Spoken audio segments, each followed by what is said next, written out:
Assalamualaikum warahmatullahi wabarakatuh. Saya dari kelompok 3 yang beranggotakan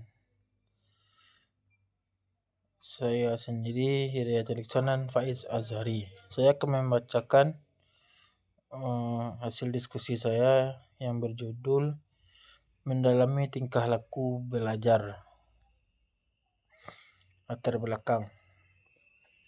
Pada hakikatnya, belajar adalah suatu proses kejiwaan atau peristiwa pribadi yang terjadi dalam diri setiap individu. Aktivitas belajar merupakan salah satu faktor yang mempengaruhi dan berperan penting dalam pembentukan pribadi dan perilaku individu.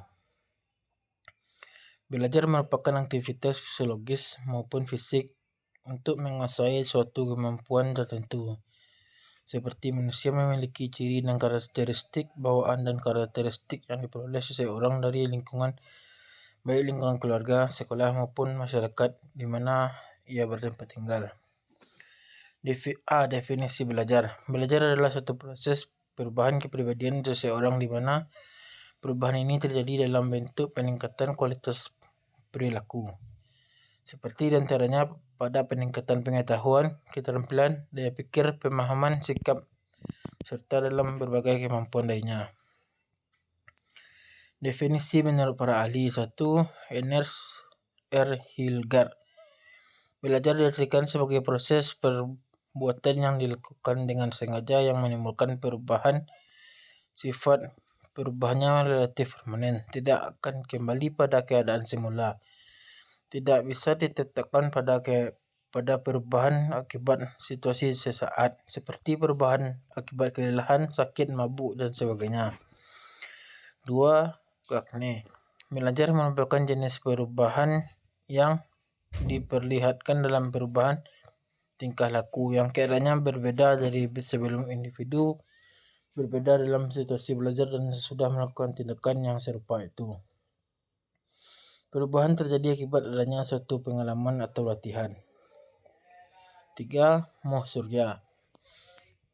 Belajar adalah suatu proses usaha yang dilakukan individu untuk memperoleh suatu perubahan tingkah laku yang baru keseluruhan dengan hasil pengalaman individu itu sendiri dalam interaksinya dengan lingkungan. 2. Belgeder.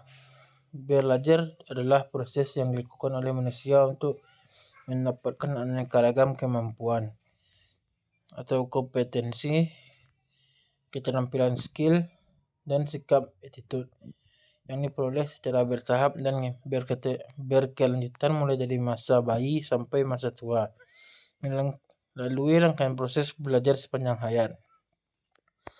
5. Salmento.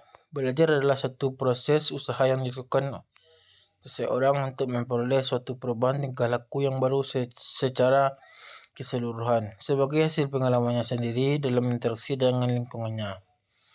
Teori belajar. 1. Teori behavioristik. 2. Teori kognitivisme. 3. Teori konstruktivisme. 4. Teori humanistik. Kesimpulannya yaitu belajar merupakan suatu proses atau upaya yang dilakukan oleh setiap individu yang mendapatkan perubahan tingkah laku, baik dalam bentuk pengetahuan, keterampilan, juga sikap dan nilai positif sebagai suatu pengalaman dari berbagai materi yang telah dipelajari. Sekian, terima kasih.